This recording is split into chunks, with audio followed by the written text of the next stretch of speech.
Good morning, readers. Today is Tuesday, April 28th, and we are going to dive right into our chapter book because, guys, look how much is left. I'm curious. I don't know about you, but I'm wondering if we'll finish this today. Oh, I hope so too. But I was going to show you when we finish this one. I was so excited because look what I found. Yes, I found it. I was so worried that I wouldn't be able to locate it, but here it is, guys. And look what's on the cover. Toy Dance Party. So if we finish this, hopefully we get to start that. All right, you ready? Here we go. What are you giving her? Frank asks Lumpy. Wait, that wasn't a Frank voice. I need to reread, right? Let me try that again. What are you giving her? That sounds more like Frank, doesn't it? Frank asked Lumpy one afternoon when the buffalo is having maple syrup washed off in the basement. Can we infer anything from that? I think so too. I think Lumpy still gets himself all sticky and gooey so he can go visit his friend Frank in the basement. Giving who? Asked Lumpy. The girl. You should give the girl a present if you're going to her birthday party. I don't think she expects one. You have to get her something, says Frank. It's manners. Lumpy is worried now. What can I get? Well, what does she love most? I don't know, cries Lumpy. Rah, rah, rah, says the dryer, interrupting. She wishes she could go to the party, explains Frank. We never go anywhere. He drains out his water tank and starts the spin cycle. It's the loneliest life. Says the dryer soothingly. True, says Frank. We have each other. Now, I want you to make a prediction. What in the world could these toys get for the little girl for her birthday present? Think about that. You know it's going to be interesting, right? As soon as he's clean and dry, Lumpy calls Plastic and Stingray to a meeting on the windowsill. We have to give her a present, he announces. It's manners for birthday parties. Ooh, cries Stingray. I know. Let's give her an airplane. Here we go, guys. Are you ready? And a ball gown. And a big screen, flat screen, giant jumbo TV. And some gummy bears. Don't you love that combination of things that Stingray's thinking up? She'll be so surprised. Great, says Plastic. Now, where do we get an airplane? I know where. Don't worry about that, says Stingray. How much money do we have? Plastic thinks for a moment. We don't have any. Let's get the ball gown instead. Or do we need money for that too? We need money for everything, answers Lumpy. You're right, cries Plastic in distress. Distress. Do you know what that word means?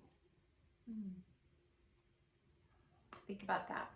Plastic's worried, so in distress would be like if you're really, really upset and frantic trying to figure something out, so you're going to be in distress, right? And even if we did have money, we can't go to the store because we're not 8 yet. We can't drive. Remember, Stingray said that when you're 8, you can drive. Which means most of you guys would be able to drive soon. What does she love most? Asks Lumpy. That's what we should get her. New plan, announces Stingray. We're finding a present in the house. This will be fun. The night before the birthday, Stingray only pretends to go to sleep with the little girl.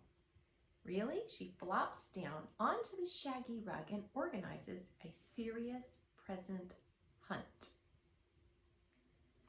Don't come back without a quality gift, she commands Plastic and Lumpy, standing on her tail and flapping her flippers. Plastic is assigned to search the living room.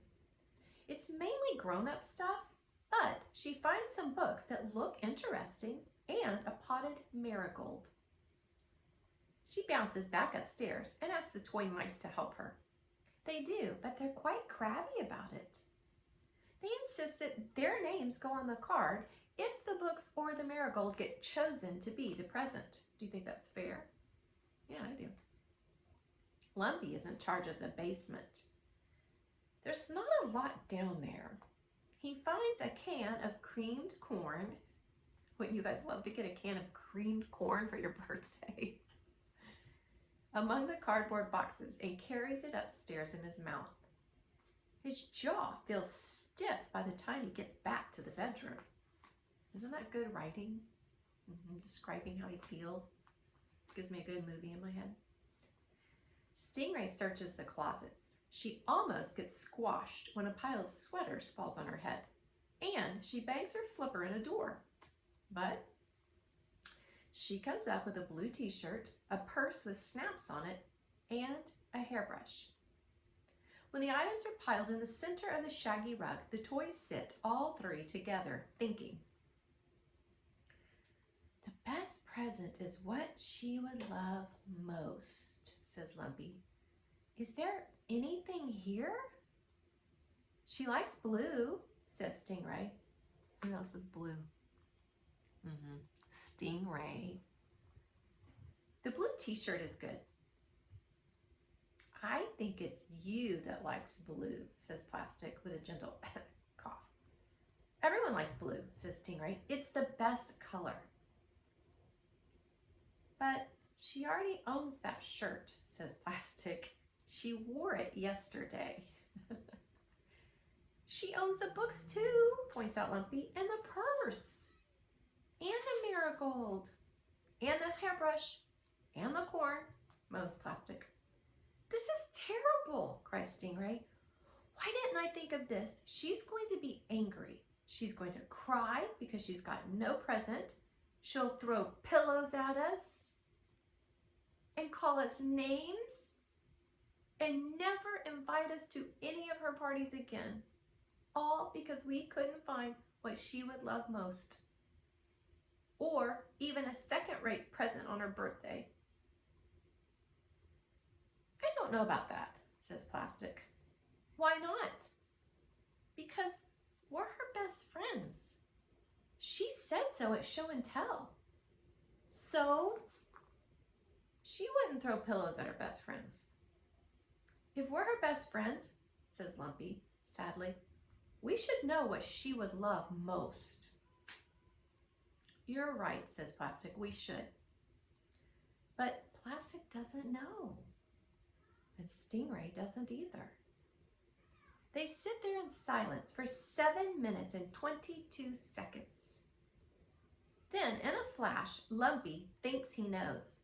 His idea is such a good one that he waggles his tail stump with excitement and claps his buffalo forefeet together before scampering off in search of wrapping paper. What do you guys think it is? Whoa. On the morning of her birthday, the little girl wakes up to find 2 funny-shaped packages and 1 perfectly round package sitting on the windowsill of her room. 2 are tied up with green ribbon and 1 is tied up with blue. I can see you guys on the other side of that camera. Your wheels are spinning and you're figuring this out. Neither of the grown-ups is awake yet. The girl gets up in bare feet. Presents, she cries, scooping all 3 into her arms and setting them on the bed. She unwraps the small round one first. Oh, what a beautiful fat ball you are, she says, hugging Plastic to her chest. Plastic wants to bounce. She's so happy, but she keeps still so the girl won't see how excited she is. The bumpy package is next. Oh, it's you, sweetie, sweetie buffalo, cries the girl as Lumpy comes out of the tissue paper. Lumpy doesn't mind the sweetie, sweetie thing, even though he is tough, because he gets several extra kisses. Finally, the little girl unwraps the flat package. You even use blue ribbon, she laughs, squeezing Stingray hard. My favorite. I told you so, whispers Stingray from her position on the girl's lap. It's just the best color. Oh, guys, I think I'm going to have to stop. All right, till tomorrow. Have a great day.